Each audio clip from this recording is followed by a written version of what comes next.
सकाळी आमची गाय इली बघा, तिला ही कारवड झाले आणि ह्या गाईचा झार का नाही आत्ताच पडलाय. ही झार घेऊन जायचं आहे आपल्याला, नारळाच्या बुडाला पुरायचं आहे. बघा इथं एक नारळाचं झाड लावलेलं आहे. हे बघा इथं नारळाचं खोड आहे, तिथून 3-4 फुटावरच हे लाल पेरू आहे आणि त्याच्या पलीकड 4 फूट असं नंतर दुसरा एक नारळ आहे. आणि ह्या तिन्हीच्या असं वरच्या भागाला इथं खड्डा खांदलाय.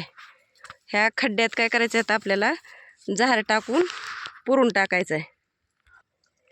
बघा घेऊन आले इथं झार, आता इथं खड्डा खांदलेला आहे, आता इथं पुरून टाकायचं आहे आपल्याला.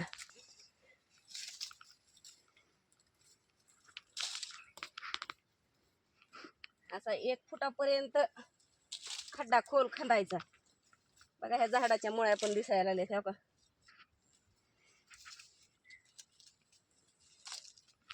द्यायचं त्याच्यात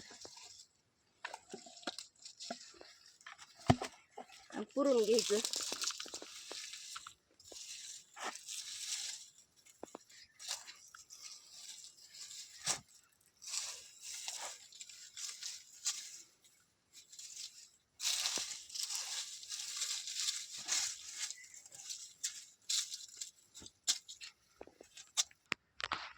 बघा झार पुरलेल्याचा फायदा सांगते.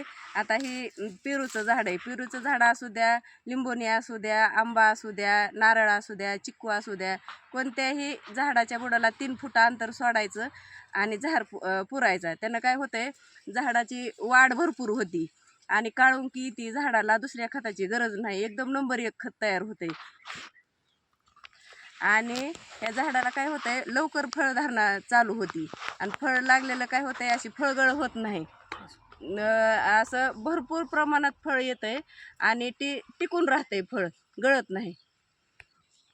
नारळाला तर का नाही असं फळ लागतंय की बेमाप एवढालेच गड होते. तर आता दुसरा एक प्रयोग सांगते की झार पडला गायचा की काय करायचं, एक गाडगं घ्यायचं, गाडग्यात ती झार भरायचा आणि 3-4 फूट खाली खांदायचं आणि ते गाडगं पुरायचं जमिनीत आणि वरून त्या गाडग्याला पांढरा कपडा लावून ते दाव्यानं पॅक बांधायचं आणि वरून पाटी झाकायची.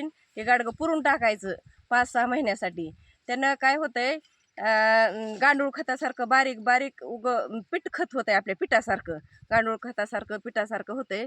आणि ती 6 महिन्यानं ते गाडगं पुन्हा उकरायचं आणि त्यातलं ती खत काढून घ्यायचं आणि हे फळांच्या झाडाला 1-1 वाटी 1 फूट अंतर सोडून ते खत घालायचं.